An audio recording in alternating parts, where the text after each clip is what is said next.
Avui, a Joc de Cartes Estiu, hem de dir tot el que pensem Més merda que el pal d'un galliner. o hem de posar filtres? La carbonara una mica sí. Però que fastigosa, no una mica sí. És que no ho vull dir. Anem fins a Platja d'Aro per parlar d'un tema molt important, El servei com ha de ser?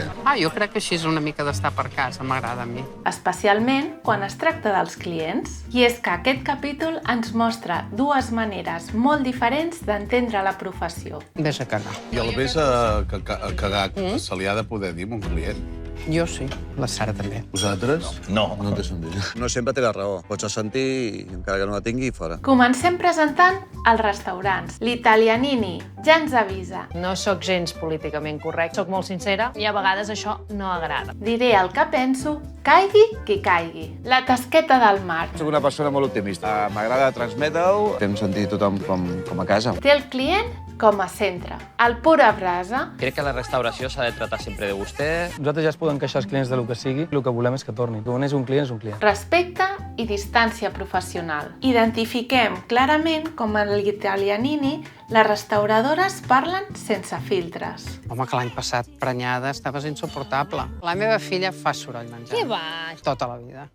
La guarra. Els 3.000 euros no li venen pas d'aquí. Sense diferenciar la vida personal de la professional. I això les porta a jutjar lliurement la vida dels altres Jo vull saber si és un rumor que tens un penthouse a dalt del pura brasa o és veritat. i a obviar el respecte al client. Però ho comences per la punta? Jo començo parlant com surt els collons, si ves a casa meva. En canvi, altres restauradors mostren professionalitat i respecte. El servei no m'ha agradat que li ha vingut a... Això no pot ser. S'ha enfadat. Un client és el primer. Diferenciant clarament la seva vida personal de la feina. De la meva vida personal no parlaré. Ho demostren en fets i paraules i saben tractar els clients amb cura. Mentre sigui correcte Clar que sí. i amb educació, es Que pot no dir passa res, absolutament clar que sí. tot. Tu si et diuen que el teu arròs és d'hospital. No és correcte. Home, si els heu fet lo de l'hospital. Aquest contrast ens ensenya una lliçó pedagògica molt important. La manera en com et relaciones amb els altres impacta directament en el teu servei i en l'experiència del client. I aquí entra el Marc, on ens aporta coneixement real de la professió. Que no hem vist carn. I els timbres? No sé què són els timbres. Jo tampoc, Les neveres que estan a sota de les cuines es diuen timbres. Ahir elles es pensaven que Josper té alguna a veure Amb tu. Saps per què es diu Josper? S'ho va inventar en Josep i en Pere. Era una empresa catalana. Aquest coneixement és clau ja que ens aporta professionalitat i respecte cap a la professió. Parlar sense filtre pot semblar molt autèntic. I jo surto a portar el plat amb la nena penjant. La que la porto enganxada a la teta demanant comanda sóc jo, sí.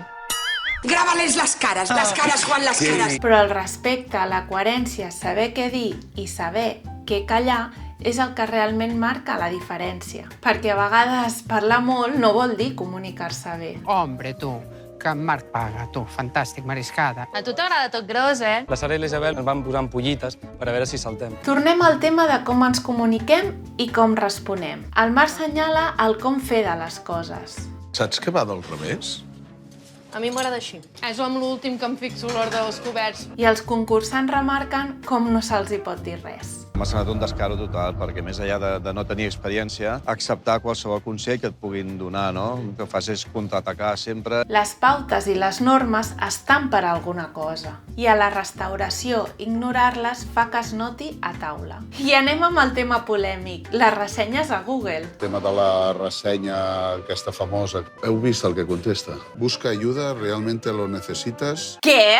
La comida está bien, pero la responsable, una incompetente. Ostres!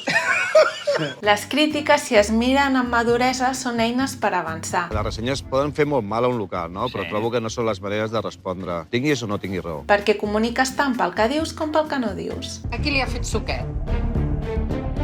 Fantàstic. Per mi sí. A Joc de Cartes no només veiem els plats, veiem maneres de fer, actituds i de comunicar. Tasteu vosaltres? Com si fos una hòstia.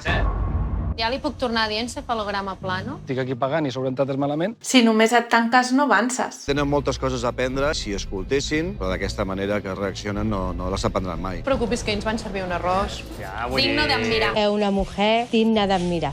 Els clients ho percebem tot, les paraules, els gestos i el servei. Ha suspès. Per la manera de tractar o de dir les coses a taula. És la manera de respondre, no? A més a més. Me la repampinfles. L'opinió dels vostres companys no val.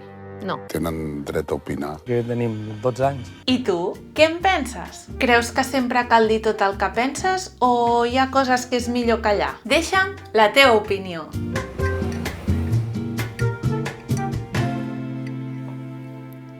Anem, Rufus?